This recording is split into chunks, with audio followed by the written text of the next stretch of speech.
پڑوسی ملکوں کی طرف چل پڑتے ہیں، اور اگر خود نہ چلیں تو جناب ان کے دوست کچھ ایسے گروہ موجود ہوتے ہیں جن کی یہ فنڈنگ کرتے ہیں اور وہ جا کر دوسرے ملکوں میں دہشت گردی کرتے ہیں۔ یہی طالبان حکومت کے ساتھ ہو رہا ہے۔ تو اب ہم بات کر رہے تھے کہ ڈیموگرافی افغانستان کی کیا ہے۔ تو افغانستان کی جو ٹوٹل آبادی ہے اس کا تقریباً 38 سے 40% آبادی جو ہے وہ پشتونوں پر مشتمل ہے۔ بظاہر ایسا لگتا ہے کہ پورا افغانستان ہے، شاید افغانستان کی جو آبادی کی اکثریت جو ہے وہ 70-80% وہاں پہ پشتون رہتے ہیں۔ ایسا بالکل نہیں ہے۔ افغانستان کی آبادی کا 38 سے 40% جو ہے وہ پشتون لوگوں پر مشتمل ہے۔ اس کے علاوہ جو فارسی بولنے والے لوگ ہیں وہ بہت بڑی تعداد میں افغانستان کے اندر رہتے ہیں۔ ان میں جو سب سے بڑا گروپ ہے وہ تاجک گروپ ہے۔ 25 سے 30% لوگ جو ہیں وہ تاجک ہیں، اور تاجکستان جو اس کے پڑوس میں ملک ہے افغانستان کے، وہاں پر جو قبائل موجود ہیں وہی قبائل جو ہے افغانستان کے اندر بھی موجود ہے۔ 25 سے 30% تاجک لوگ ہیں۔ اس کے علاوہ افغانستان کا ایک پڑوسی ملک ازبکستان ہے۔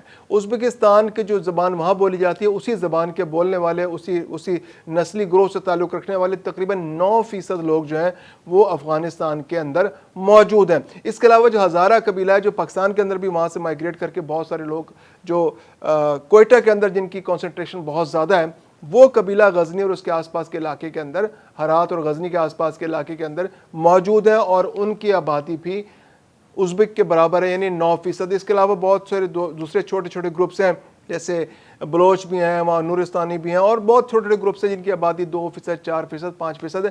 لیکن یہ 5-6 جو گروپ بتائے، یعنی میں نے پشتون بتایا کہ 38 سے 40% ہیں، تاجک جو ہے 25 سے 30% ہیں، ازبک جو ہے وہ 9% ہیں، ہزارہ جو ہے وہ 9%۔ تو یہ 4-5 بڑے گروپ ہیں۔ تو اب اس سے یہ بات تو سامنے آ گئی کہ جو طالبان ہیں جو کہ قبائلی کلچر کو لے کر چل رہے ہیں، جو شہری علاقوں میں ان کو تائید حاصل نہیں ہے، اور پشتون جو علاقے ہیں ان میں ان کو زیادہ سپورٹ ملتی ہے، جبکہ جو فارسی بولنے والے علاقے ہیں وہاں پر ان کو اتنی عوامی تائید حاصل نہیں ہے۔ تو اب پاکستان نے اپنی جو خارجہ پالیسی ہے اس کے اندر بڑی کلیئرٹی کے ساتھ شفٹ اپنی بتائی کہ جناب ہم اب چاہتے ہیں، ہماری خواہش ہے افغانستان کا ہر شہری آزاد ہو جائے، ان کی رائے کو اہمیت دی جائے، اور جتنے بھی گروپ وہاں پر موجود ہیں، لسانی مذہبی گروپ ہیں، ان کو حکومت کے اندر برابر نمائندگی ملے تاکہ افغانستان کے اندر امن ہو اور کوئی جبر کا شکار نہ ہو۔ دوسری بات جو افغانستان کے حوالے سے بڑی امپورٹنٹ ہے کہ پاکستان اور افغانستان کا بارڈر، چونکہ افغانستان ایک لینڈ لاک کنٹری ہے اور اس کا افغانستان کا بارڈر سمندر سے ملنے والے 2 ملک یعنی پاکستان اور ایران سے ملتا ہے، تو سب سے زیادہ جو افغان ٹرانزٹ، یعنی کہ اس افغانستان کو جو دنیا سے کنیکٹ ہونے کے لیے پاکستان کی ضرورت پڑتی ہے، اور پاکستان کے جو ساحلی علاقے ہیں وہاں سے ان کی تجارت ہوتی ہے، یعنی کہ جو پاکستان کی بندرگاہیں ہیں کراچی اور بن قاسم اور اس طرح کی دوسری جو بندرگاہیں ہیں ان کو استعمال کر کے افغانستان جو ہے اپنی امپورٹس کرتا ہے، یہ تھوڑی بہت جو ایکسپورٹس ہیں اس کی کرتا ہے۔ تو افغانستان کی جو ٹوٹل ٹریڈ والیوم ہے وہ کچھ $12 ارب کے آس پاس ہے، جس میں سے تقریباً $1 ارب کی وہ ایکسپورٹس کرتا ہے، تقریباً $11 ارب کی وہ امپورٹس کرتا ہے، اور وہ امپورٹس جو ہے وہ زیادہ تر پاکستان کے علاقوں سے ہوتی ہیں۔ اس کے علاوہ ایران کے رستے بھی وہ امپورٹ ہوتی ہے، یعنی ایران جو چاہ بہار اور جو بندر عباس کی جو پورٹ ہے وہاں سے سامان اتارا جاتا ہے، وہاں سے اس کی کلیئرنس ہوتی ہے، اور وہ پھر ایران کے رستے جو ہے اس کو افغانستان میں لایا جاتا ہے۔ اسی طرح کراچی پورٹ قاسم اور کراچی کی بندرگاہ پہ جو سامان اترتا ہے اس کی کلیئرنس ہوتی ہے، وہاں سے پاکستان کے ٹرکوں میں سوار ہوتا ہے اور اس سامان کو افغانستان لایا جاتا ہے۔ تو اس سارے پروسیس کو افغان ٹرانزٹ کہتے ہیں۔ اس سے پاکستان کو فائدہ یہ ہوتا ہے کہ جو پاکستان اس پہ ٹیکس تو نہیں لیتا، کوئی ڈیوٹیز تو نہیں لیتا، کیونکہ وہ قانون جو پاکستان میں لاگو ہے وہ افغانستان کے لیے پاکستان نے ان کو ایگزمپٹ کر رکھا ہے ان کا جو ٹیکسوں سے۔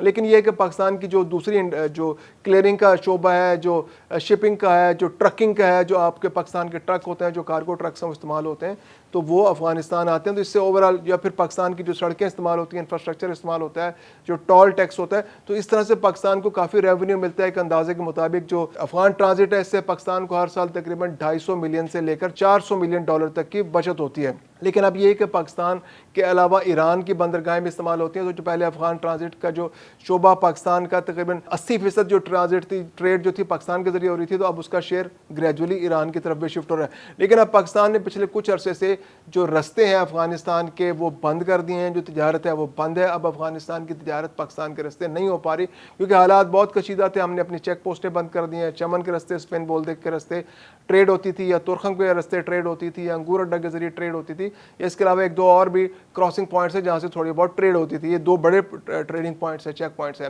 تو یہ اب 2 دن سے 3 دن سے بند ہے, آج تیسرا روز ہے بند ہونے کا. تو اب افغانستان کے لیے ایک بہت سیریس پرابلم ہو گیا ہے, پیدا ہو گیا ہے کہ اب وہ ٹریڈ کس طرح کرے گا. اب یا تو وہ پوری کی پوری ٹریڈ ایران کی طرف شفٹ کرے, جو بہت بڑا ایک پروسیس ہے, کیونکہ بہت سارے شپنگ جو ان کے آرڈرز ہیں آگے جو امپورٹس ہیں وہ پاکستان کی کراچی پورٹ پر یا تو پہنچ چکے ہیں یا پر رستے میں, اور ٹرک افغانستان کی طرف گامزن ہے. تو افغانستان کے لیے ایک بہت بڑا پرابلم پیدا ہو گیا, اور یہ ٹرک اب تورخم بارڈر سے پیچھے پاکستان کے علاقے میں رکے ہوئے, اور پاکستان نے چونکہ کراسنگ پوائنٹ بند کر رکھا ہے, تو اب افغانستان کے لیے بہت بڑا پرابلم ہے. تو 2 بڑے پرابلمز افغانستان نے اپنے لیے فوری طور پر پیدا کر دیے ہیں. اور تیسرا پرابلم جو سب سے بڑا پرابلم ہے وہ افغان پناہ گزینوں کی واپسی. پاکستان بہت کلیئر ہے کہ اب افغان پناہ گزینوں کو اپنے علاقے میں نہیں رکھنا, ان کو ہر صورت بھیجنا ہے. اس سال کے اب تک تقریباً 80,000 کو تو گرفتار کر کے واپس بھیجا جا چکا ہے, اور پچھلے 2 سال کے اندر تقریباً 16 لاکھ پناہ گزین پاکستان سے افغانستان جا چکے ہیں. اور اب پاکستان اس مہینے میں جو لاسٹ مہینہ گزرا ہے اس کے اندر بھی تقریباً 1,80,000 سے 2 لاکھ کے قریب پناہ گزینوں کو واپس بھیجا جا چکا ہے. اور اب پاکستان پلان کر رہا ہے کہ اس سال کے آخر تک ہم نے 1 ملین پناہ گزینوں کو واپس ان کے ملک بھجوا دینا ہے.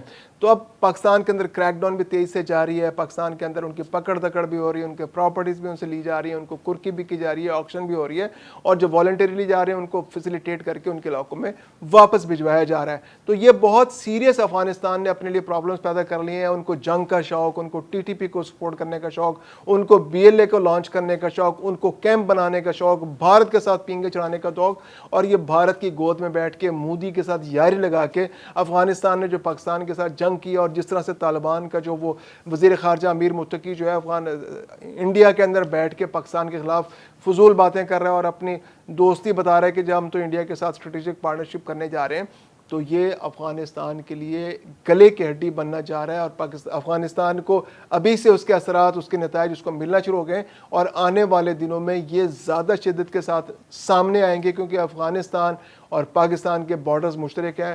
انڈیا اور افغانستان کے بارڈرز مشترک نہیں ہیں. پاکستان اور افغانستان کے درمیان 2,911 کلومیٹر کا بارڈر ہے جو بلوچستان اور کے پی کے اور تھوڑا گلگت بلتستان سے ٹچ ہوتا ہے, وہ گزرتا ہے.